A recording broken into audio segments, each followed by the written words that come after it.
We'll jump into that right now. Welcome to the Finding Balance podcast. I'm your host, Dr. Adrian Mesa. I'm here with Erick Passo, who is actually the first Brazilian to come on the podcast. This guy has affiliations with Black Market, Red Rabbit Presents, Ben's Pizza, John Martin's, and I don't even know what else. Because he didn't send me a bio like he was supposed to, but it's okay. We forgive him. So I felt like it was, first of all, thank you for having me. No, for sure. It's a pleasure to be here.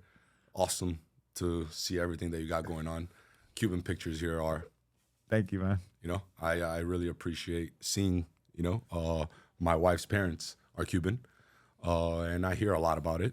Obviously, I don't think I'll ever go with the situation that's under. But my dream is to go over there and see it. It's the only place in the world where there's a time capsule, right? That you can go back and it's still there, good and bad. Yeah. Right? So thank you again for having me here. No, for sure. And as far as the bio goes, I had a bio, but my life's been going so crazy and going so fast that things are changing on a daily basis. So nothing better than me just tell you the updated one. So you started right though. Red Rabbit. Yeah. Red Rabbit is what led me here.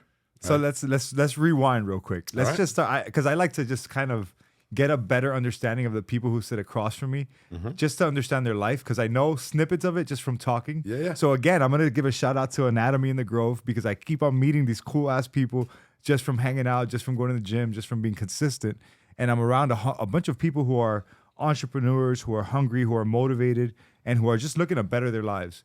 And so Erick is one of these people who I've spoken to.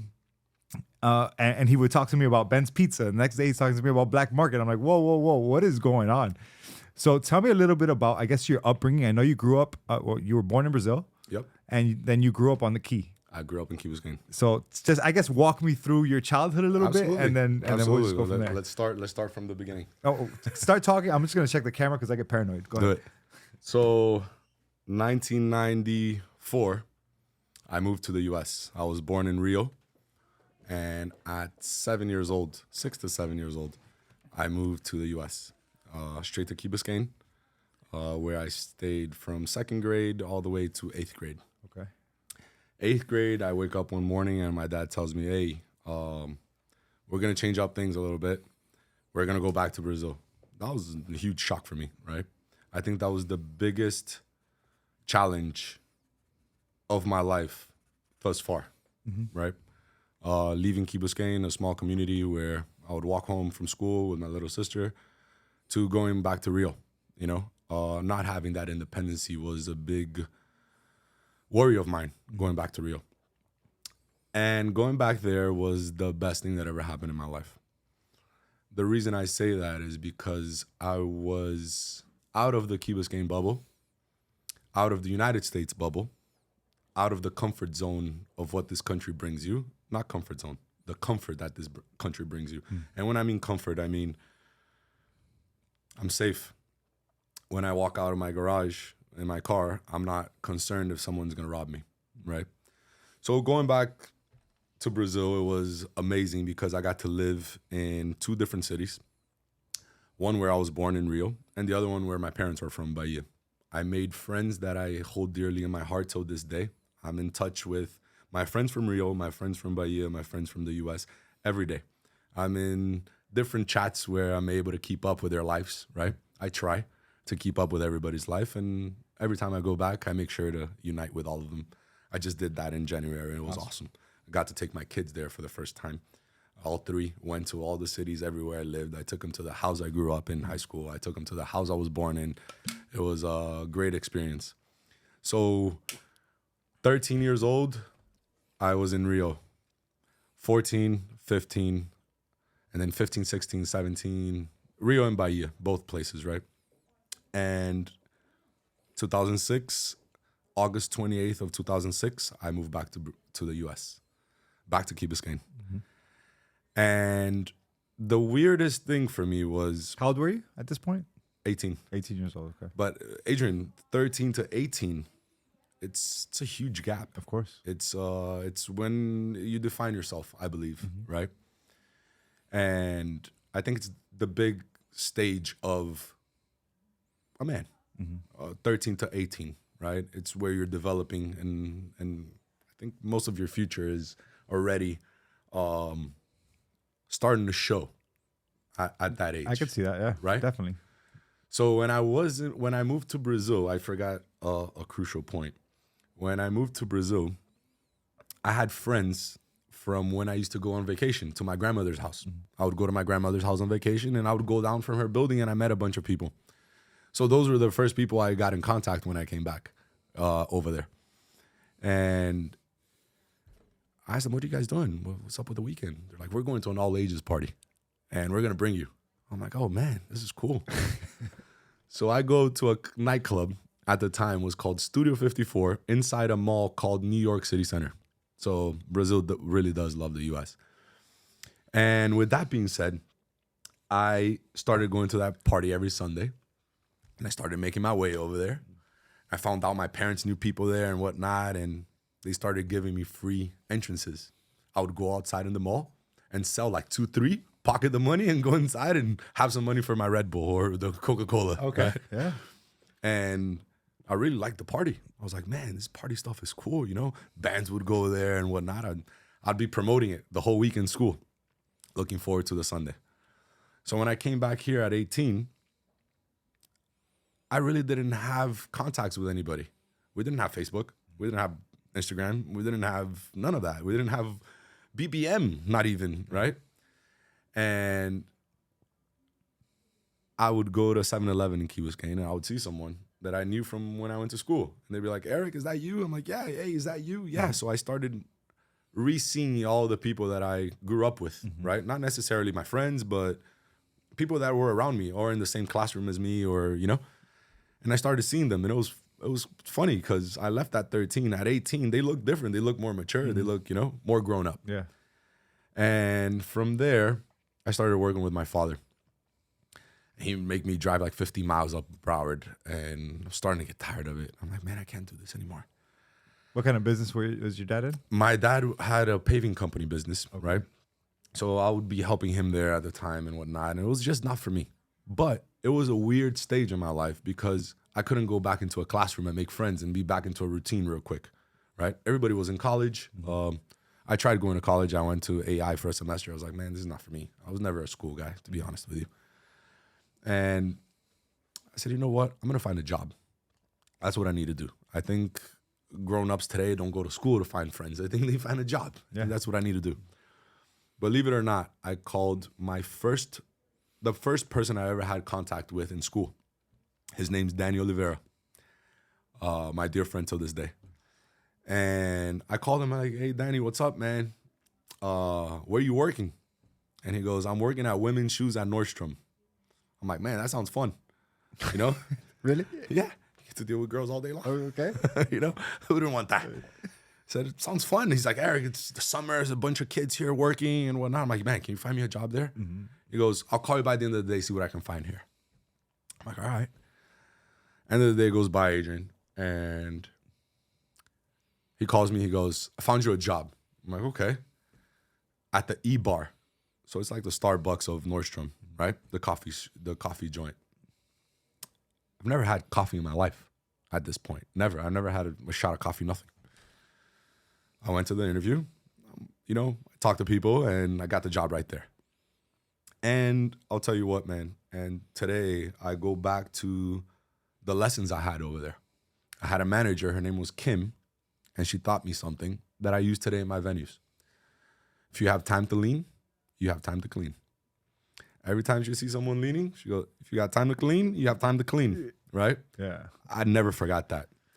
And I was very professional always, Adrian. You know, I never wanted to burn my name. I never wanted people to say something bad about me in the sense of, oh, Eric didn't take the trash. It was dirty. No. I rolled up my sleeves and I worked. And I had the best schedule. I picked whenever I wanted to work, you know, because I did the right thing. And I would see everybody, not everybody, but majority around me would be like, they would go to throw out the trash, stay there for 30 minutes, killing the time. Yeah. That was never me. And that's where I started to see myself separating and seeing like, hey, there's a lot of opportunity here. People don't want to take these opportunities and go till the end and really put in the work. Everybody wants easy money here. That's when my eyes started opening. I'm like, okay, I see it. When I got another job, and I had 2 jobs at the time, to save money to go back to Brazil. What an idiot, right? I would work, save my money, go to Brazil, blow it all on the ticket and over there, and come back broke again. And start all over. One day, and meanwhile, I was going out to the clubs with my friends. You know, my friends all rich, buying tables and whatnot, and I was there, going with them. And I got to meet a lot of people during those times, but I said, you know what, I can't do this anymore. And that's where I went to, work at Nordstrom. While I was there, Danny calls me, Erick, I have this promoter in Miami Beach. He's looking for people to come bring people to the club, and he'll give bottles and he'll pay us. I'm like, Danny, come on, man. The guy's telling me, I see all my friends buying tables and me, throwing down to buy tables and whatnot. And this guy's trying to give it to us for free and for us to bring girls and people? Like, that doesn't sound right, Danny. He goes, Erick, the guy is serious. I know him for a long time. I'm like, Danny, I don't know. No. He bugged me again. And he goes, the guy's inviting us to a place called Table 8 in Miami Beach for dinner. I said, all right, let's go. We'll get a free dinner. Yeah. So we get there, and he was a promoter. And he goes, look, I want to get you guys going to work with me. I just got this contract of a club. I think it could be cool. It was called,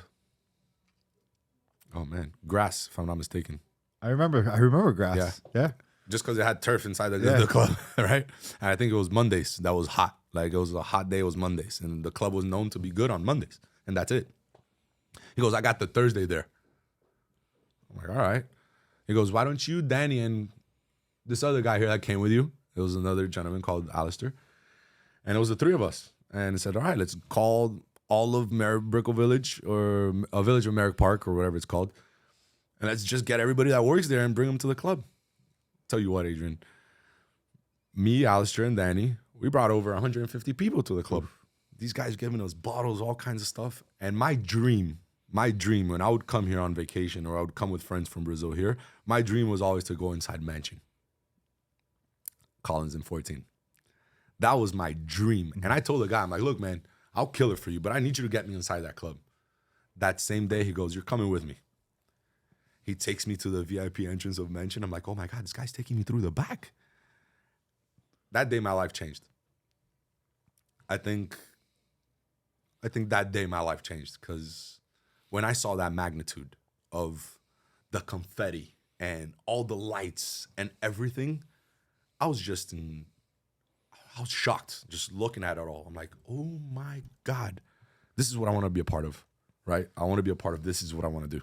I love this. This is my environment. So was it the promotion aspect? Was it the drawing the people? Was it just the ability to sit at a table and have VIP service? What was it about it that really was like, this is my element, this is my environment? It's the place where everybody's happy, Adrian. You see everybody having a good time. It's you go to a club, you see anybody sad? Once in a while, there's a drunk girl crying in a corner. Once in a while, right? I agree. Nothing is perfect, right? But majority of the time, people go there to have fun. Of course, right? Yeah. And I always love to have fun, and seeing people having fun, seeing the music, look, man, I had never seen something like that, with that production. I was used to a club with a couple of lights, and that was it. When back in the day, when you used to go in there, I'm talking about 2006, 2007. Yeah, there was women up on pedestals dancing. There was a woman in some sort of... You didn't even know where to go. You'd walk up, another room over there, like the stage, the back of the stage. It was a beautiful club. Till this day, that's my favorite club ever. And is there anything there right now? Yeah. M2 it's called, if I'm not mistaken. But is it more for tourists? Because Otra owns it. So I haven't been. I heard they did a really good job with the sound system and the lights and whatnot. I mean, it's Ultra. I'm sure they did. But I haven't seen it. And I think it's time and place, Adrian. I think Mansion and that venue had its time and its place. Gotcha. But I also think it's a cycle. And Miami Beach had its cycle, and I think one day it'll still come back. Obviously, Miami changed. You have Brickell, Wynwood, Edgewater. Downtown. Downtown is coming up. I'm The a downtown Grove. guy. Yeah. So, yeah, it's where, it's my hood. So going back just to finish, that day I really found myself going into mansion and whatnot. And guy told me, now you're working here. I'm like, what do you mean? I was underage, Adrian. And he goes, you guys did so well. You guys are going to work here. Friday nights now, you guys are going to do mansion. I'm like, this is awesome. So every Friday would show up. I would have everybody come in. And the coolest part, Adrian, about it all was while I was seeing my friends in Key Biscayne at 7-Eleven, at CVS or Sir Pizza or wherever it was, I started reconnecting with them. What are you doing, Eric? Oh, I'm working at the club on Friday. Why don't you come? Oh, no, but I can't get in. I'll figure it out. Don't worry. I'll figure it out. Don't worry. And I started getting everybody inside the club, especially from Key Biscayne. So that was a really cool moment for me to be able to come back to where I grew up. And I really pressed pause in my life here. I went to Brazil, and then when I got back, I pressed play again. But it was paused here. I was on fast forward over there.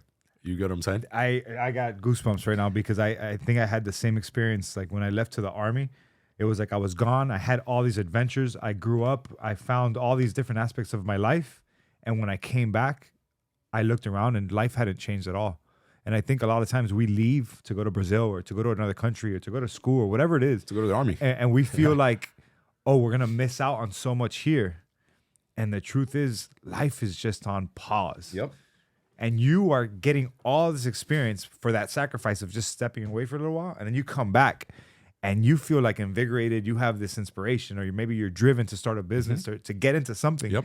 All because you just stepped away for a little bit. I agree. And that was the biggest differentiator on my life. I hold it to it. I hold myself to it. And from there, just to make it a little shorter, I started working my way up, and it got to a point where I was like, man, I came from a good family, Adrian. My parents always showed me the difference between right and wrong. And to be honest with you, I really didn't need to be there, right? It was a choice. Even though first 6 months I never got paid. They paid me in alcohol, But then it got to a point where like, hey, if I'm going to do this as my future, I need to start making money. And I'm going to start finding ways to make money while I have this, right? I started taking shows to Brazil. I took Little John to Brazil. I took even Montel Jordan. I did Montel Jordan under a bridge in Brazil. The craziest things in my life. I did G-Unit. I took G-Unit to Brazil for the first time. Wait, but how? Okay, because you just jumped, right? Yeah. So how did you go from promoting clubs to all of a sudden like throwing shows? I'm a talker, man. So I was there in the club. At first, I hired Sean Kingston. There was a guy that used to work for Roman Jones called Joe. And he was really good friends with Mo Garcia as well. And I saw him bring Sean Kingston to Mention. I'm like, man, Sean Kingston would murder it in Brazil. So I'm like, hey, little Joe, can you help me out get Sean Kingston to do a show in Brazil? He goes, absolutely. His mother is his agent, is my friend or manager or whatever, is my friend. I'm like, okay. So I start calling people in Brazil. I'm like, guys, we got to start bringing shows over there. And a really good friend of mine, DJ Shark, was just starting. And he wanted to attach himself to start opening for these acts. So for me and him, it was a good deal. I said, all right, let's do it. We found the money. Me, him, grabbed money lent from my dad. Him grabbed money lent from people. I paid Little Joe, or Joe, whatever his name was. I went to Sean Kingston's house. I woke him up on his bed. He signed the paper. We sold 16,000 tickets in Brazil. 2 weeks before, they call me. Eric, we have to cancel the show. I'm like, what? Yeah. Sean Kingston's mom did the contract with you under the table, and he has a Sony 360 deal, and he didn't tell his label or anybody that he was doing this show. That was my first show ever, Adrian. I remember pacing back and forth. I was 19, pacing back and forth inside my house, pacing back and forth. Imagine, it was family money, people's money that I didn't even know. And Adrian, on my first show, I fail. Who's going to want to hire any other artist with me? Nobody. Exactly. So I said, you know what? I got to do something about it. I said, Dad, I know what I'm going to ask you is something, you know? He goes, what, Eric? I'm like, I need some more money. I'm going to have to find another artist. Adrian, I was on my phone 24/7. So I find a guy that tells me, come to New York, I'll get you G Unit, Lloyd Banks and everybody for the same price. And I don't know if you've seen the bag I use to the gym. Have you ever seen the bag I use to the gym? No, I haven't. Whenever you see me at the gym, look at the bag. They asked me in cash. I put it in a bag. I went to New York. I went to go meet with this gentleman called Ice. So I'm Ice. I'm like, okay. I'm like, Ice is probably Jack, dude, Jack, huge, dude, 6 feet, tatted up to the neck, and full of diamonds or something, yeah, right? Uh-huh. I show up. It's like the skinny white dude, right?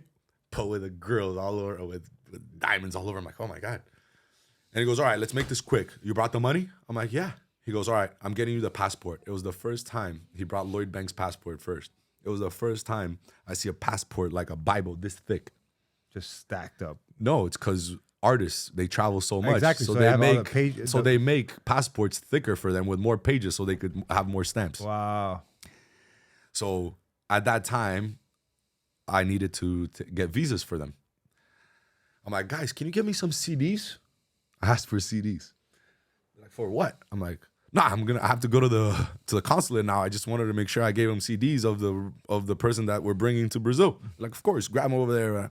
I run, raining in the middle of Manhattan, running with the passports in my hand. I can't lose these guys' passports. Like, you know, I'm 19, Adrian.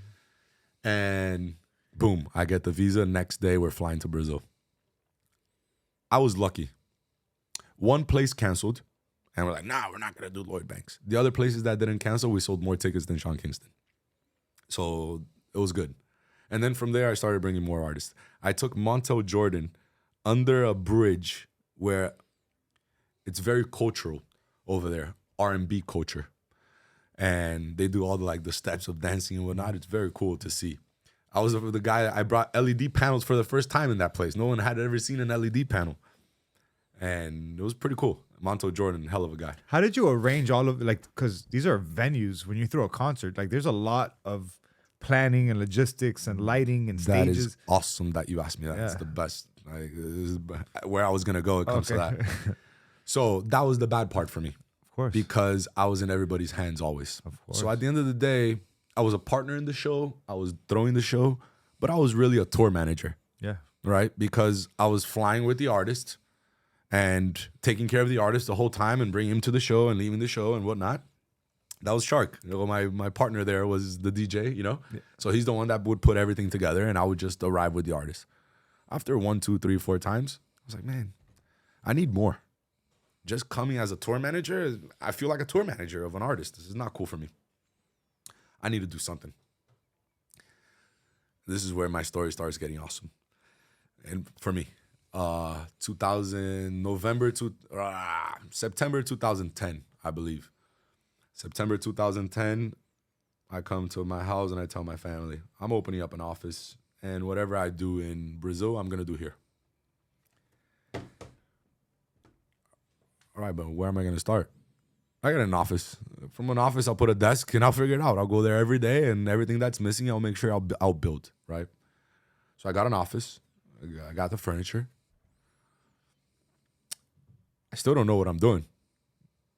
I know that I could continue to bring shows to Brazil, and I need a place for me to go and work and have the time, and I don't want to be a promoter, Even wristbands I gave out, man. I even had a team of people giving out wristbands. I would walk around Lincoln Road to get people. I was that guy.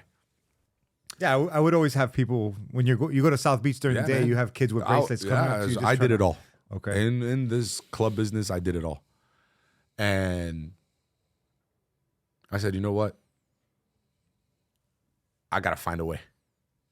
And sometimes, Adrian, just because you are in the hunt or you're trying something, things come your way as well. Mm-hmm. And more doors and opportunities go. If you're laying down on the couch, man, nothing's going to happen. Guy I knew from the Key. Hell of a football player. Hell of a guy. Always treated everybody very nicely. And he was the fucking star. Can I curse? I'm sorry. Of course you can.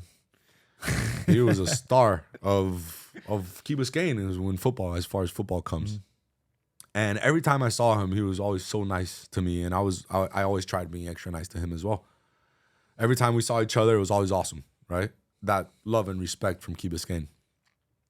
So he calls me out of nowhere. And he calls me and he goes, "What's up, Eric?" I'm like, "What's up, Shane?" And he goes, "I'm moving back from LA. I've been doing film here. I've been working for a company here. And I'm moving back to Miami to manage another guy that I knew as well from Key Biscayne, to manage his career. He's a music producer and a DJ, and I'm coming back because I want to manage him. And I know you work at the clubs and whatnot. I want to see if there's anything you could do to help me." I said, "Man, listen, I just got an office that I think I was picking up the keys. I was doing something with the office. I was picking up the keys. And I'm picking up the keys to this new office. Maybe you can meet me there downstairs and we'll have some coffee." That coffee lasted more than 5 hours. Everything he would say, it was something I was trying to do. Everything I was saying, it was something that he was trying to do. And we were both at zero. Yeah, ground zero. Ground zero, right? I said, "Listen, man, I have an office upstairs. I got a desk for you. I mean, I don't, because you're going to have to help me build it. And you're going to have to help me paint the walls and whatnot, but we could do something. If it doesn't work out, it doesn't work out, but we should try." That's where Red Rabbit was birthed. Me and Shane. So what was Red Rabbit? So Red Rabbit was a concert promotion company, event production company, and all of the above. We even ran marketing deals, and we expanded the company. We managed DJs, and we did it all. So what I was trying to do was professionalize myself in the club business, because I didn't want to be that guy anymore with a drink in my hand. No one will respect that guy with a drink in the hand, man. You know, I don't even drink nowadays. You know, I became the guy with the water bottle in the club. But at that time with Shane, we still had a lot inside of us, you know, and we did some really cool pool parties, man. I think we really got known for our pool parties. We started doing we did our first pool party at a friend's house in Key Biscayne. Shout out to Cam. Lent us his house. Day before, we asked him, "Hey, did you tell your parents about the party?" "Nah." I'm like, "What?" "Nah, I didn't tell them." And how many people were showing up? Man, we did an open bar party. It was like 350, 400 people for my birthday. What did his parents say? His dad showed up at the balcony and he goes, "Eric, Shane, it's better to say sorry than ask for permission, you know?" And I think it was his dad's proudest moment, seeing so many people out there. It was the funnest time ever. You know, we had slip and slide. We had people perform. We had friends of ours perform, like full band. It was really cool. Massive house in front of the ocean. Like, it was really cool. There's videos up on YouTube. I'll show them to you. All right, cool. You could leave the link there too so people could see. There you go.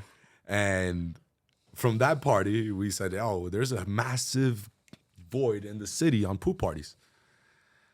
And we got a Club 50 on top of the Viceroy at the time, Today W.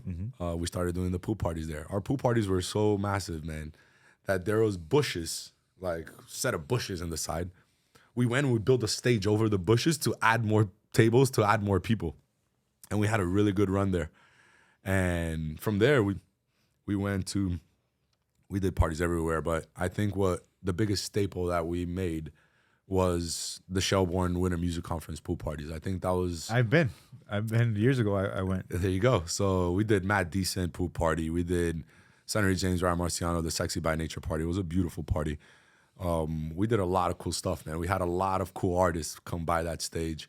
I think if I asked, and I cannot forget Mikey Mo, Mike came in the company right after he graduated. He called us, and me and Shane, and he started just running his mouth about the numbers in the business and the amount of money that we were leaving on the table and the opportunities and whatnot. And all we wanted to do was throw a festival in Key Biscayne. That's how we started the company. When we sat down, we're like, we want to throw a festival in Key Biscayne. What do we need to do? A business plan. Shane, you know how to do a business plan? Nah. Eric, you know how to do a business plan? Nah. Mikey Mo, you know how to do a business plan? He goes, that's what I went to school for. All right, we'll make you a partner, equal, but you got to make us the business plan. Business plan came out, one of the sickest business plans I've ever seen. Unfortunately, the show never happened, but we were able to do a bunch of really cool stuff. The three of us, we were partners for more than 10 years. Wow. Why didn't that show happen? Man, we brought it to some really big players in the city. And if I put myself in the player's shoes today, and there was another Shane, another Mike, and another Erick coming into my office today, I wouldn't be like that idiot. I would have betted on us. But you never know, Adrian. You know, what if we would have failed? We wouldn't have 10 years of I was about to partnerships, ask you, what did right? you learn from getting rejected from that supposed failure? We had to do everybody always against us. And we knew that we always had to fight against the big sharks. And we were Nerf sharks with little teeth, right? And then eventually what happened was the older sharks, their teeth fell off. And the Nerf sharks started getting sharper teeth. And I think that's the natural progression of life, if you're doing the right thing, right? And if you're working towards it and whatnot and whatnot. So after it all, we went through tons of clubs, tons of parties we threw. We associated ourselves with so many people in the city. I remember Shane and Mike always telling me, he's like, I don't think there's one venue in the city that we haven't done something, you know? And we really did. And we were in our office getting ready for Winter Music Conference, the biggest week for us, you know, 6 days of party and building stage, selling tickets, making sure that all the artists are being accommodated in their rooms and everything's there. It's a lot of work. My father comes in and says, guys, I got a place I want to show you. I'm like, Dad, come on, man. We're in the middle of ruckus over here. We're still waiting for our permits. We're still waiting for a bunch of stuff. Like, come on. It was all right. Whenever you guys got some time, let me know. Went again. I'm like, Dad, come on. Third day, he comes out. He's like, I'm not asking anymore. I'm not asking anymore. Let's go. Get up. All right, let's go. He takes us to the second floor of a Peruvian restaurant the guy was trying to get rid of. And I'm thinking it's a little space that fits like 30 people, Adrian. When I go up there, it's more like 7,000 square feet. And we're all like, why didn't we come here earlier? I'm like, my bad, Dad. I'm sorry. Like, this is awesome. And my dad goes, the guy's not doing well. Peruvian restaurant's not doing well. Nothing's doing well. I'm like, Dad, I want the whole thing. He goes, what do you mean? I brought you here for you to see the second floor. Maybe you guys could put a club, a lounge for you guys, whatever it is. I'm like, nah, Dad, I don't want clubs. I think we want the whole place. He goes, what do you mean? I'm like, look, we've been talking a lot and we like to fill in gaps. And there's a huge void in the city as far as sports bars go. You go to Flanagan's or where else do you go? There's really no sports bar in the city. Okay, I get it. Our fans are not the best. You know, it's we don't have the best teams either, you know. Yes and no, you know. Still, you know, missing a lot on baseball and so on. Football. But, you know, sports fans, there are everywhere. And we believe that there is a void for sports bars. That's where Black Market birthed. And we were able to get the whole place, and we opened the first Black Market. My family, me, Shane, and Mike. Shane was always the creative guy. Mike was always the economics marketing guy. And I was just all over the place, always. 11 years later, 10 years and a half later, Shane sat down one day and said, hey, guys, I want to sit down with you. I already knew. I feel like he was already checked out like 6 months before. A creative person walking into an operation aspect of things, there's going to be a time where they're going to, you know, hit a wall. And I think that was the time where Shane hit the wall. He had done every single thing that he could possibly done creative in all the venues, in all the parties. And he needed to find his happiness. And that's the only thing I wanted for him, right?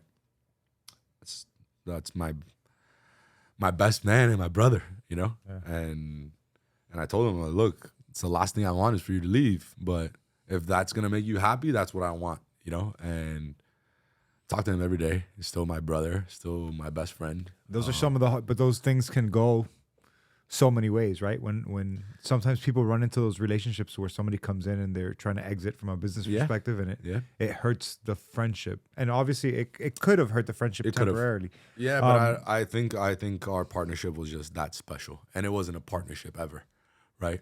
I got to wake up every day and hang out with my friends and try to make money with my best friends every day. But how did you separate that? How did you separate the friendship from the business aspect and say, hey, like, because sometimes people get those things intermingled. But you want to hear something? There's one word: respect. We all have respect for each other. We all have respect for what each one brings to the table. We knew what each one brought to the table, and respect, trust, and loyalty. I think that's the foundation of what built us, right? The respect I have for Shane and Mike, look at the goosebumps I have, right? The respect and the love I have for them too is, I could talk about them two here all day long. Those are my two best friends, you know? Like I even get emotional talking about them. My son's godfather is Mike, and my best man is Shane. I talk to them too on a daily basis. I don't see myself living without having them two by my side, right? On all levels. Mike today works at Baptist, which Shane always said his place is in corporate. Mike's a corporate dude, you know? Even though today I call him Corporate Mike. You call him corporate? That's awesome. Cool, what up, Corporate Mike? And he's killing it. Just had his first baby, you know? Shane's very happy with his girl, you know? It was beautiful. And then from there, I said, I got to keep going. You know, I got my family with me, my mom, my dad, they work with me. My sister works with me, and we got to keep going, guys. And we opened up Black Market Bayside, former Hooters at Bayside. Then from there, how is the Bayside marketplace? Because I think a lot of us that are locals kind of abandoned Bayside maybe 10, 15 years ago just because it became just a tourist spot where there wasn't a lot of attraction. So what's going on at Bayside right now? I think just maybe you're going to agree with me.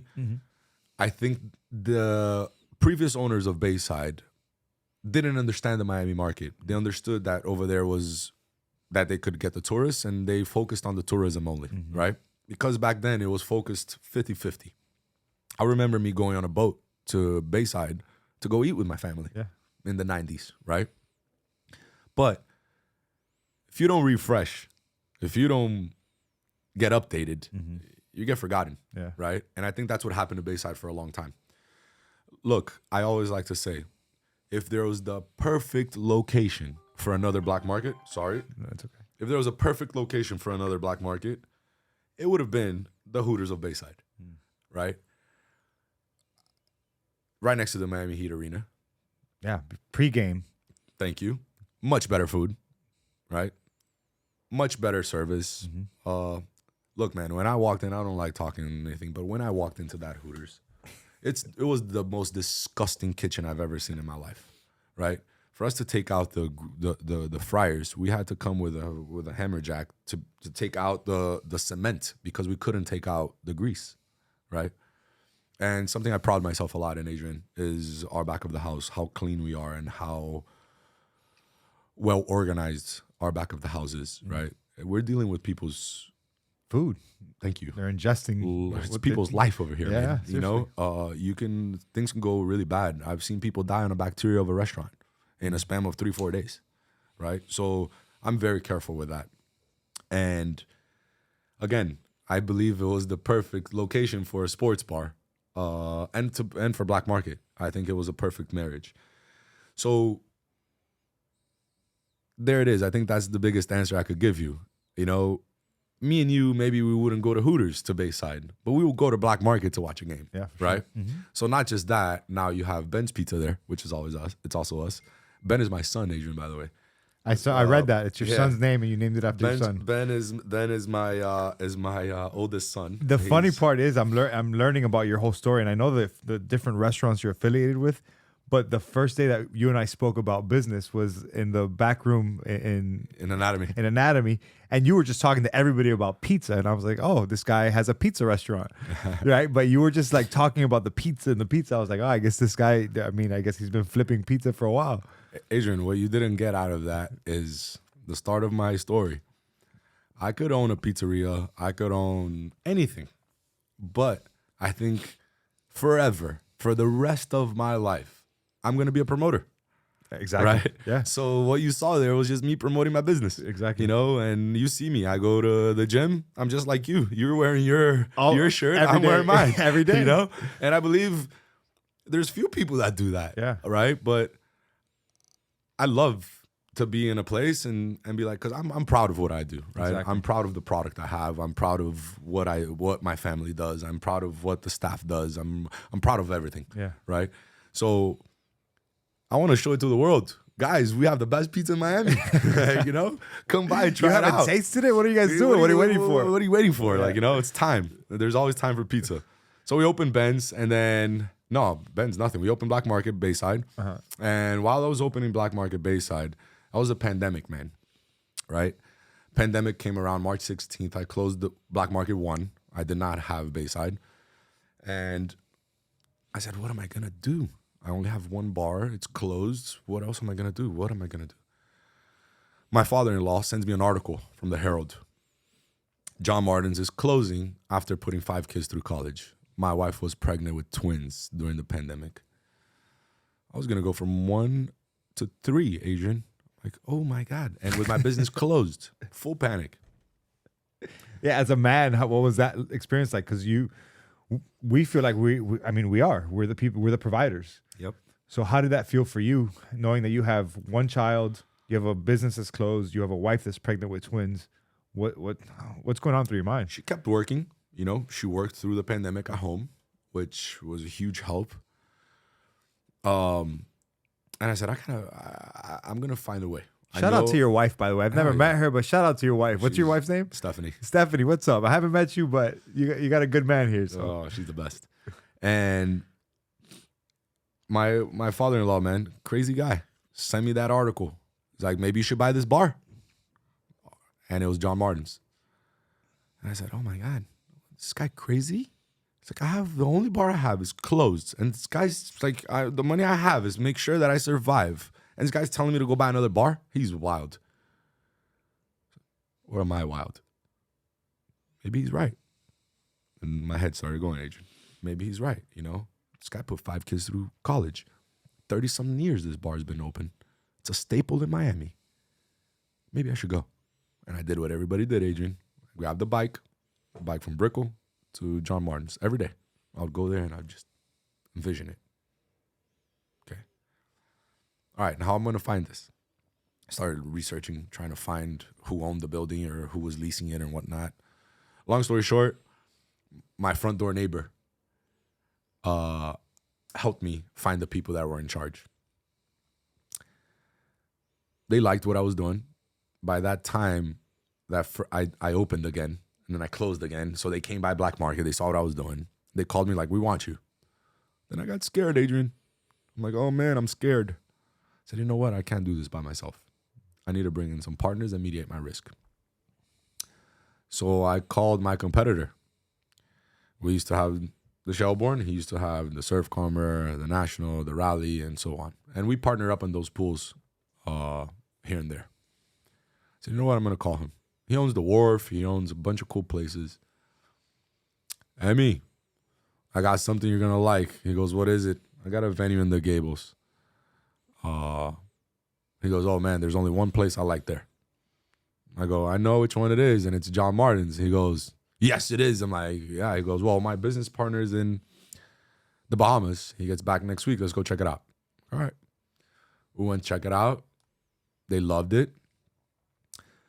And we partnered up, and we started construction, you know? And then from there, I started feeling confident. That's where I went to Bayside. And Bayside approached me. I went by to Bayside. Owner's a really good friend of mine, brother to me.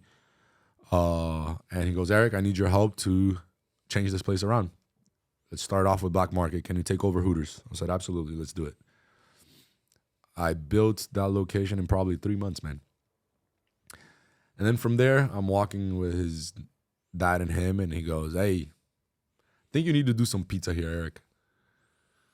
And believe it or not, Adrian, my parents' first experience with anything food and beverage, I was like 4 years old in Brazil. They owned a pizzeria. They bought a pizzeria. I don't know why. I don't know how, but they did it. And I said, man, this is circle, full life circle, full circle coming back, right? I said, all right, I can do it. He goes, you know how to make pizza? I'm like, yeah. No. I'll learn. My wife would wake up at 2 a.m. I was in my kitchen opening up dough, man. And I opened up the first Ben's Pizza. And then I said, you know what? I think there's room for another one. And we opened another one over there as well. and we opened Pier 5. While I was there and looking at the But pizza. Pier and 5 doing just those- opened recently, right? It just opened 3 weeks ago. Yeah. So wait, let me rewind real quick. 'cause So you- much, Adrian. I don't even know. I cut places. I'm so sorry. you're jumping through this, and I'm just like, how did you go from John Martin's? So you're looking at No, John. so while I was at John Martin's, we were already building John Martin's, and I was already helping out Bayside. But this is during the pandemic still. Nah, we're So done. black market is open. Black market opened in 2017 downtown. Yeah, no. But I'm saying The other one opened in 21. okay. But the one that you said that you had to shut down the bar during COVID. That was the one. That was downtown. Exactly. So then you're looking at John Martin's during COVID. COVID. All right. So now And you then make John Martin's already made the deal happen. Boom, we're moving, Okay. right? And then I jump on to Bayside, and then I start doing construction. So we're doing simultaneously construction. So- John Martin's and Bayside, Okay, right? Black yeah. market. And in the middle of construction, you're also thinking about Ben's Pizza. No, nothing. No, there's no Ben's Pizza. No, we okay. opened. Then we opened Black Market Okay. first before John Martin's. And then I went to and then while we're doing that, before all of that, I call my John Martin's partners. I'm like, guys, you own Wharf, Miami, you own Wharf Fort Lauderdale. They just offered me a Who are these guys? I'm sorry. I know I've seen them, but I don't know. Breakwater Hospitality. It's Emmy Guerra and Alex Montecon. They're my two business partners. Awesome, man. And I call him like, guys, I think there's room for another Wharf. And he goes, look, Eric, Wharf, we have other partners. We can create something new. I'm like, all right, let's do it. And look, this is the space we got. And we partner up, the three of us at Pier 5. And we built a regatta wharf on steroids, permanent for a really long time. And it's beautiful. Is this where the stage used to be in? Because I don't know the positioning of it in Bayside. Exactly where the stage used to be. And you have to see the stage rebuilt. It's a beautiful stage. Beautiful, beautiful stage. You got to come check it out. So Adrian. I do. So what separates, I guess, what was once Bayside, let's say 5-10 years ago, to what it's starting to look like today? It's coming back. It's starting to open the doors for the locals, right? You have Black Market there, right? Buy locals for locals. You have Ben's Pizza there. Buy locals for locals. You got a lot of other places opening up too. You got Cuba Cabana there. You got Sushi Garage coming. You have, Benihana coming over there as well. That's mine as well, Adrian. I'm opening up the first QSR ever. Well, but I'm so Man, it's not that many, man. Come on, you make it sound like I have 30 locations. I don't. But you're a serial entrepreneur, right? You're a promoter first, right? I'm a promoter You're first, a marketer. Yes. You're a marketer. I'm a hustler, Adrian. That I That's know. what I am. But I guess what gives you, most people hesitate with their first business, and you are just making moves repetitively in a very short span of time. So number one, where do you get the balls for it? And number two, from a business perspective, is this through credit lines, through partnerships, investors, et cetera? Like, I guess, I mean, obviously you don't have to air out like exactly what you're doing, but it's more so like, so that people understand from a business perspective what it is that you're doing and how you're doing it. Adrian, you're gonna think I'm crazy. I'm scaling now, right? But scaling in a world that I really enjoy, which is the QSR now, right? The quick service restaurants. And I found a passion after Ben's Pizza. Smaller operations, a lot easier to scale, right? And I started looking for opportunities on QSRs, and I stumbled upon Benihana. And I said, man, Benihana is the perfect restaurant for Bayside. Families, kids, entertainment, show, the whole nine. It just screams Bayside. So I go on the website and I look for franchise opportunities. And I call and say, look, man, I'm trying to offer something completely new and different that Benihana doesn't have. I need to speak to someone. They thought I was crazy, Adrian. Next day, I called again. No, I still don't have anybody to speak to. Next day, I called again. And I called again. And I called again. And I was annoying. 2 weeks later, I was talking to the CEO. Boom, got the CEO on the phone. Threw my pitch right there. This is what I'm trying to do. This is what I believe. These are the numbers in the market. This is the future. I goes, okay, I'll go see you tomorrow. Next day, he came by. He saw what I was trying to do. He goes, I'm a handshake type of guy. I'm going to handshake this on you because I really love what you're bringing to the table, and I'm going to make this happen. And he shook my hand there. So today I have Benihana Bayside under construction, and Benihana Brickell under construction. Benihana Brickell opens in February 23rd, so less than 2 weeks. Wow. Yeah. And that one's yours too. It's mine, yes. So it's killing it. fast casual Benihana, right? I was about to ask you because you said quick service at QSR. Yes. Fast casual Benihana means you're gonna go to the counter, you're gonna order your fried rice, you're gonna order your colossal shrimp, your filet mignon, and your garlic butter and your yum yum sauce, and you could take it right out. So it's almost like the Pei Wei of PF Chang's. It's the same thing for Benihanas. Yeah, but way better quality. There you go. Right. So let me ask you a question, Adrian. Go for it. If you look up and you see Panda Express, Pei Wei, and Benihana, where are you going? You said Panda Express, Pei Wei, or Benihana. Yeah. I'm probably gonna try Benihana for sure. Right. Yeah. So Just based on that, like Panda, I'm good. Thank you. I did that in college. There was a lot of diarrhea. Panda Express is worth $3.5 billion, Adrian. It was a couple that did it. Still family owned. So at the end of the day, Adrian, I have 3 kids to feed. I just want to leave something for them. Not money, but I want to leave them a place to go work. You know, it would be in the best case scenario would be my kids taking what I built to the next level, right? My sister's kids together with my kids and taking it to the next level. I think we all work every day towards that. And my kids, man, are extremely blessed. They have an opportunity that I did not have, right? Which is not just me. My kids are going to be able to pick from me and my wife. My wife built her company from the ground up with her father. And they're in aviation. Completely different than what I do. My wife's an executive corporate, like, you know, all dressed, and I work in shorts, Adrian. Yeah. You've seen me plenty of times. Yeah. They're going to have best of both worlds, you know, to pick from. You know, maybe one wants to work in aviation. Maybe the other 2 wants to work in entertainment. Maybe no one wants to work in food and beverage and entertainment and hospitality. And they want to be an artist. You know? Yeah. You know, I hope, but all I can do, Adrian, is make sure I set, you know, the road for them. Yeah. And whatever, if they're going to make a turn and take a turn or not, that's on them. I had to do my job, right? But yeah, Benihana right there. I'm super excited for that one, man. Believe it or not, Adrian, when we first moved here from Brazil, the first nice restaurant my parents ever took us in the 90s was Benihana. So it has an extremely special place in my heart, right? It was a big deal in my family when we went to Benihana. So for us to own a Benihana now is, you know, I walk in there with my family, like, guys, is this real? Like, you know, that's awesome. It's a really big deal. So I see you in the gym with your dad often. How important is that relationship to you and who you've become today? Everything. That was my university. That was my school. That was my mentor, my tutor, my everything. That guy, I talked to him probably 65 times a day, right? It was probably him calling me not too long ago, right? He's my confidant. He's my, I learned everything I know from him. But he always made sure to tell me, this is how you do it, but this is how you could do it better, right? And I think he raised me to be a better version of him, right? To be the 2.0 version of him. And I feel like my dad waited for me to be older to partner up with me and really take things to the next level, right?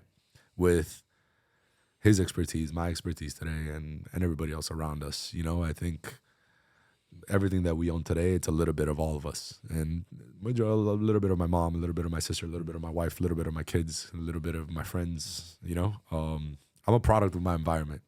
And my environment has always been my father.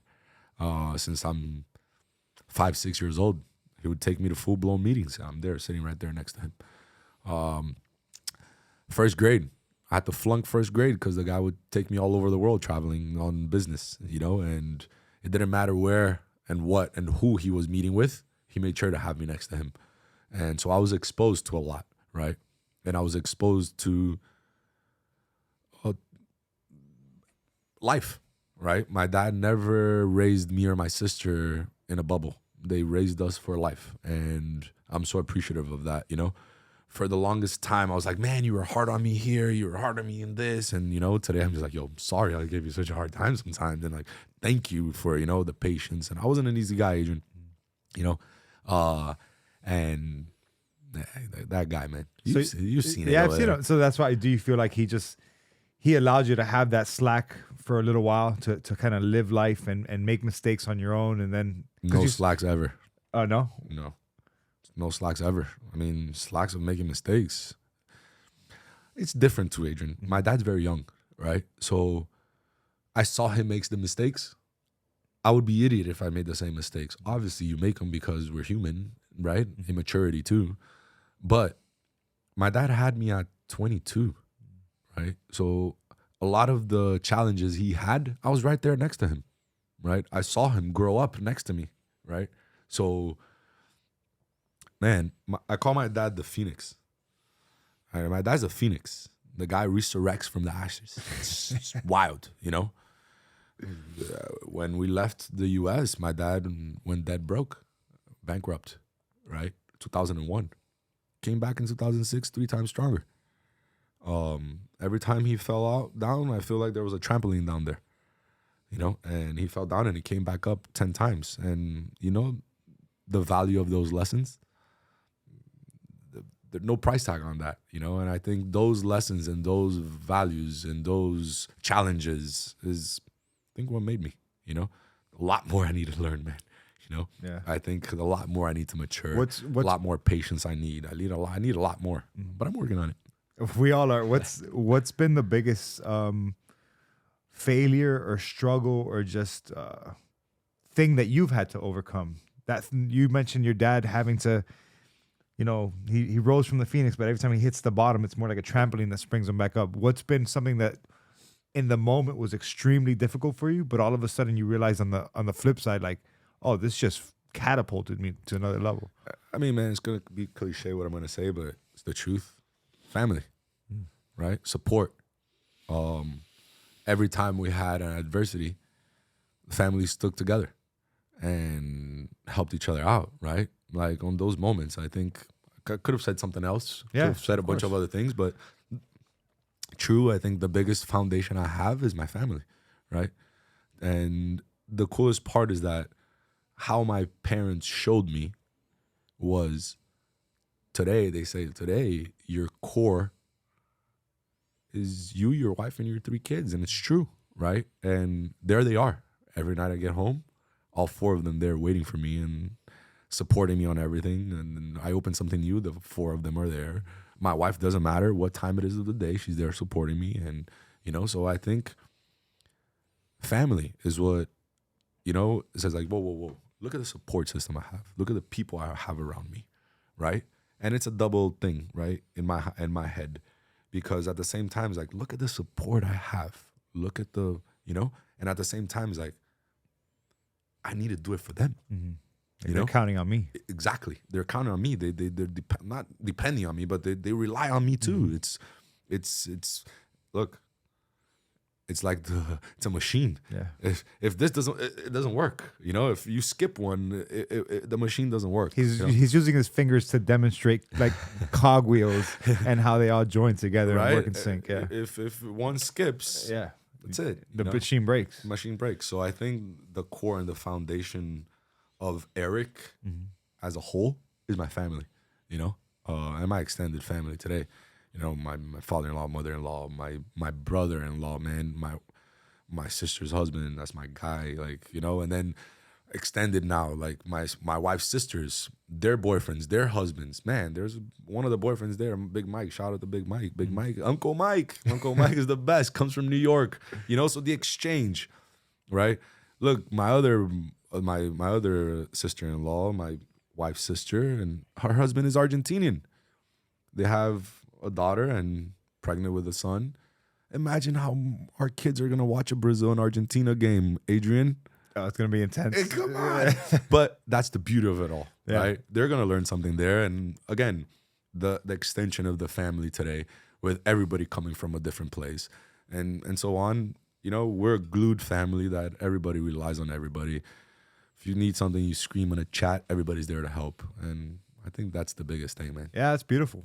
I mean, I can understand it, but my family's completely different, where my family's very separated. And I've had to learn to deal with that on my own. So I love it when when I hear people that have your story, because I'm like, damn, it is possible to have this unity.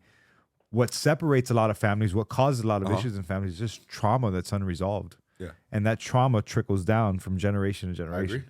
Don't think that there's no traumas from families and trickling down. Of course there is. So that's what I was actually going to get to, that because this kind of dives into the mental health aspect. I own a mental health practice. And so I'm always going to touch on this because I think it's important for people to understand. Like right when you walked in here, you're like, oh, this is so cool, Adrian. I love what you're doing here. This is beautiful. And then right away you started talking to me about your therapist and how your therapist has helped you. First I wanted to be like, oh man, I wish my therapy was here. Like, it's gonna have to be moved here. But man, it got me in a place in life. Look, you're writing down all the venues just right there to do a to-do list for each one. Yeah, it's already like, whoa, you know. And I said, you know what? I think I need some help because for me to juggle everything, right? Family, being a father, being a businessman, being a brother, being a son, being a son-in-law, it's difficult, right? Yeah. And I needed to align my head, right? And don't get me wrong, Adrian, sometimes I get myself in places where I can't get out. I feel like I'm in a hole where I can't get out of the hole, right? Mm-hmm. So I was like, man, I don't need it. I think I have other ways. I can go to the gym. I could do this. I could do that. No, right? When I softened myself up and I was really ready to accept it, I took full advantage of it. And it was one of the best things that happened to me. It really helped me level myself, right? Because of the businesses, because of the lifestyle I have, because of where I put myself in. It's really fast.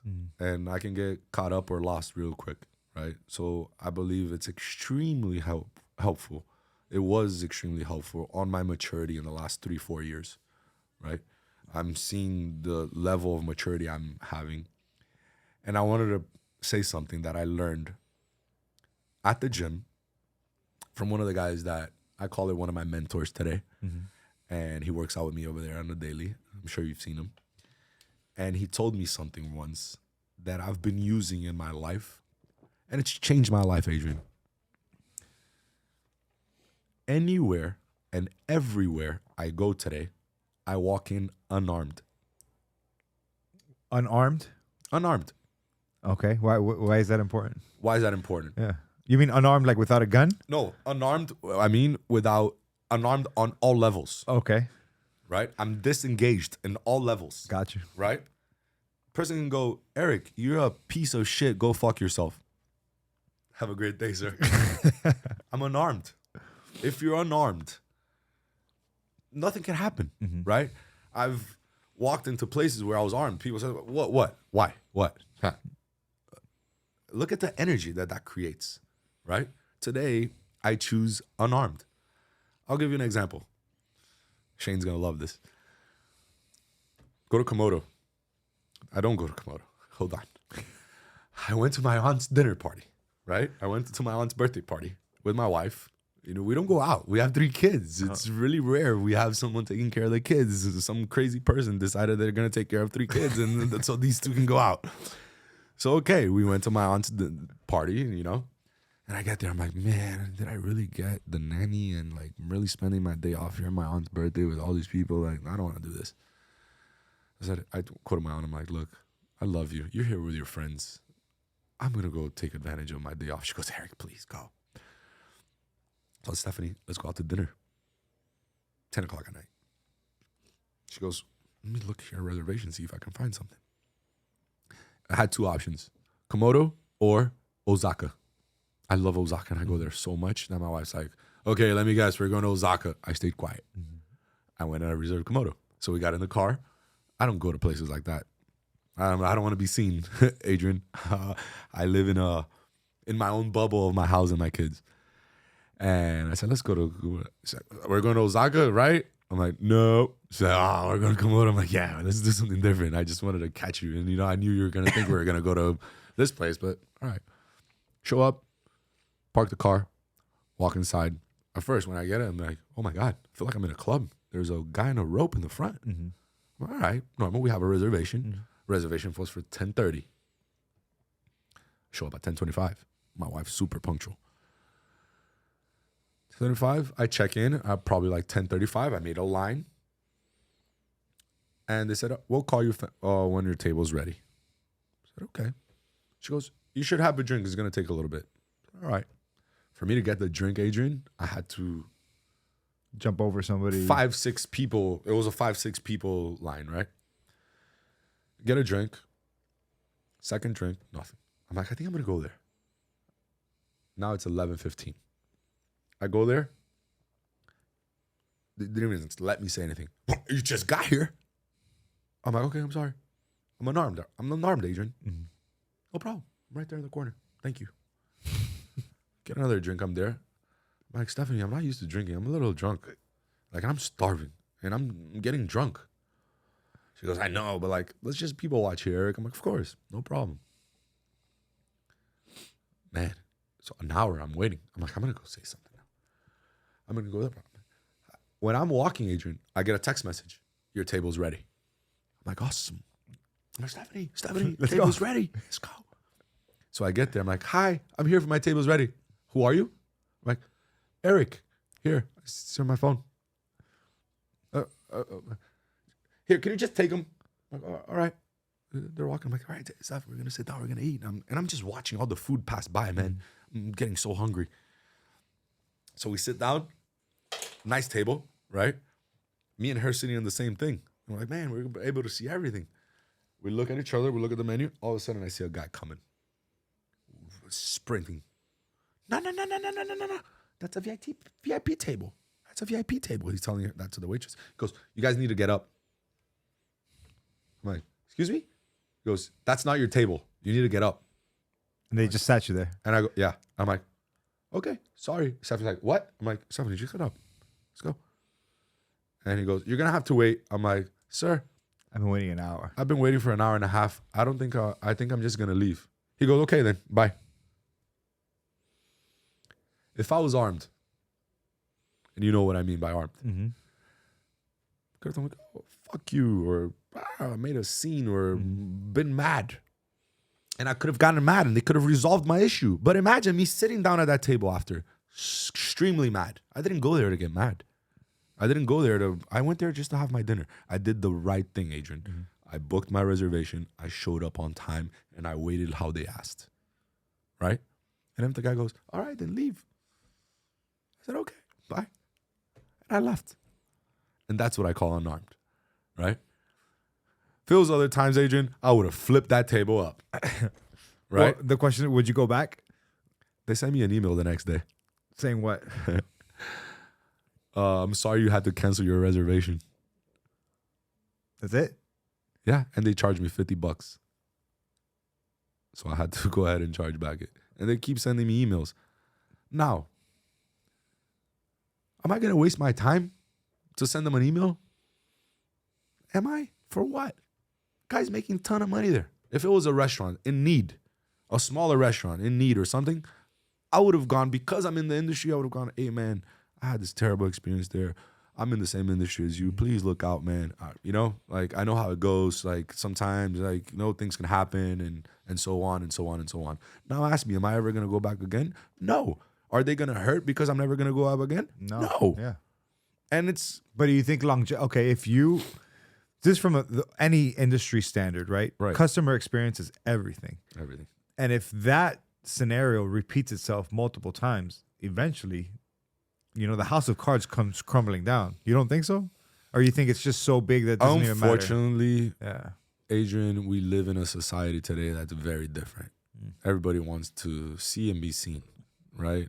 Social media nowadays destroyed everything, man. Come on. People are going to continue to go to see Dave Grumman or to see the next person there, and all powers to them if that's what makes them happy, right? Or if that's what it is. But until it's the hot place, nothing's going to happen, right? And again, I'm not talking about the place. I'm not talking about the thing. I was just mentioning it because... I'm speaking in general. I was just mentioning the unarmed. I just wanted to give you an example of where I am unarmed. You know? But I'm just listening to your story and I'm thinking about other customer service experiences that happen in any business. You are, like I said, a serial entrepreneur. You are dealing with customer service every day on 5-6 different levels. So, and it's difficult, man. And I'll tell you what, every single venue we have, I have all the reviews, I get an email or an alert on my phone as well. So I could be anywhere. I'll even check right now to see if there's any reviews. But every day there is. Look, no reviews yet. But I'll tell you what. A gentleman the other day really gave me a review that I did not like, in the sense of like, man, I don't want them to feel that way at our venue. So like, what do you do? No. So what do you do to resolve I that? found him on Instagram. I reached out to him. And I said, hey, what's up, man? This is Erick. I'm one of the owners of Black Market. I am actually the founder, one of the founders of the place. And it killed me that you did that. God did not have it, Adrian. I even stopped answering him. Oh, because he just was adamant about it. Yeah. You know, there's people that can't see through that. Man, I got out of my way, right? To reach out to To him. reach out to him myself. I didn't have an employee reach out to him. My staff doesn't even know I reached out to him, right? And my sister's our lawyer. She writes really well. And I said, what do I answer to this? She goes, let me think about it. She never gave me an answer. Exactly, And I just left it blank. You know, I'm like, if my lawyer can't answer that, I can't answer that either. Yeah. So I think he just took it over. And I think sometimes, Adrian, silence and no response is the loudest response you could have, right? And look, mistakes happen. For sure. Mistakes happen. Not everybody's perfect. I till this day, I haven't seen a restaurant with 5.0 rating. I think that people just nowadays are using Google reviews. They might be mad about 50 other things in the background. They might be mad at their life, their career, their relationship or lack thereof, their finances. And so they have this one negative experience and they just attack. And we're in a cancel culture. And so people just think that it's appropriate to just completely cancel a business. And they don't realize all the effort that goes into building a business, hiring an employee, using software. Like there's so many levels to a business. And now you come and you have one bad experience and the CEO, because I've done the same thing that you did, reaches out to you individually. And I've had that go both ways. I've had some people be like, hey, thank you so much for taking your time. I feel heard. I'm going to change that review. And I'm like, wow, that's awesome. Like, what can I do to help you? And then I've had the opposite where people are just like, oh, go fuck yourself. Yep. And it's like, wow, okay, this is a person who's hurting about something else. This is not even about my business or the restaurant or the food or the experience they had. This is about something else that you can't help. And that's when silence is probably the best remedy to that situation. I've made really good friends off of bad reviews. Yeah, you see? Yeah. You know, there's people that are, I'll never forget this guy. He's been going to my bar for 5 years now off of 3 bad reviews he left for me. He changed them right away, and we're really good friends today, you know? So unarmed is my word, you know, Adrian? It's how I'm going with life, on reviews, on whatever it is. And I think therapy is what put me there. And not just therapy with a therapist, but you can have therapy within yourself, I believe, right? Sure. And with people that why am I sitting here? Why did I attract myself to you? Because every time we have a conversation, I learn something. How many times have I seen you over there? I'm like, Adrian, man, today I'm really having a really rough day, man. I don't know what the hell is going on. And you hit me with something already. Did you try this, bro?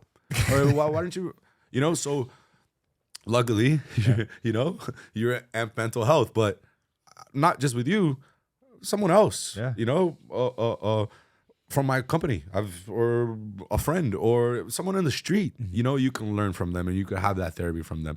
I call it today my gym with my dad and my friend, and we call it therapy too, you know, because we say we work out, we get healthy, and it's a therapy as well, because we all say, man, my wife today, and the other one's like, oh, but this is how I handled it. Yeah. And, you know, it's like, hey, but I respect this guy. And I like how he conducts himself in life. I like how he conducts himself in business. He's made a lot of good decisions. Maybe I should listen. I should try what he did. Maybe it could work with me too. Maybe it won't. But if you don't try, or if you don't look for that help, right, you won't find it. Yeah, because then you're just stuck in a silo on your own. Exactly. Yeah, that's the same benefit that I get from the gym. It's the community. It's talking to people. It's people come to me and they just tell me, oh, this is what's going on in my life. And then we have a back and forth. Or I had Jesse on here. I had Ken Coates on here. And both Ken's of them, awesome. They both have talked to me about things in business that I benefited from. And it was just through small talk. Yeah. And those little tips alleviated so many other concerns and stressors that were going on. So it is a form of therapy. Yeah. It is community, and it's something that we definitely need. So I mean, I feel privileged, honestly, that people like you come here to just sit and talk and just talk life. It's pretty cool. I feel privileged too to be around you and everybody we are around that gym. That gym has definitely. I tell people like, oh, Erick's such an anatomy dude now. I've never been a gym guy. I would come from nightlife, and over there, I like to say that there's only one place I networked more than the clubs, and it's called anatomy. It's true. You know, the network we have there today, the amount of good friends I've made there today. Because look, man, we're two grown-ass men with families, with kids, and so on. Like, where do you have time, or where do you find time? No one has time for new friends, man. It's the gym. And this is the gym. And you wrote something on Instagram last week, and you tagged me on it, and I was like, man, he hit the nail in the head. And it's true. You surround yourself. Where do you surround yourself? You surround yourself with people that are trying to go after the same goals, right? Yeah. That's exactly what it was. It was, and I'm very appreciative of anatomy. Let's bring that back. Yeah, so I feel like I've been promoting anatomy so much. Like, same. I don't even need a free membership or anything. I'm happy to support it. Yeah, but stop promoting it. There's too many people at the plunge. No, it's true. I need to sit down with the CEO and see what he's about. Right? Yeah, Chris is great. Cool. Oh, yeah, you know him? Yeah, Chris is awesome. Next time we're there, I'll introduce you to him. Oh, cool. And he comes from my world. No way. Yep. From the promoting world. He comes from the clubs. Yep. Look at that. Yeah, Chris Pacello. Awesome. Yeah, man. he's a legend. Eric, do you have any final thoughts for us before we go? Final thoughts. Final thoughts for the people. First and foremost, I'm never good in camera, so I apologize if I stutter or you're perfectly fine. Final thoughts is continue to work on yourself unarmed. You know, just mental health here is, I believe, if you're hesitant on life, or you're hesitant on any direction that you're taking on life, right? Seeking help doesn't, it's not the end of the world. It's actually the beginning of the world. It could be the beginning of something beautiful. It happened to me, not just therapy, but surrounding yourself with the right people and the best people can lead you to good things. It led me, and I'm sure it could lead everyone else. Awesome. All right, Eric, thank you so much, man. I appreciate you, Thank you, my brother, for having me here. It was a pleasure. Time to get back to work. You got Ben's Pizza. Benihana opening February 23rd. I'm going to Benihana right now. Take it easy, bro. Take it easy. Oh, this was great, bro. Let me get the girl to take a picture of it. Yes, so I could post on my shit. You're going to see, I'm not trying to toot my horn, but you're going to see the amount of Mr. Eats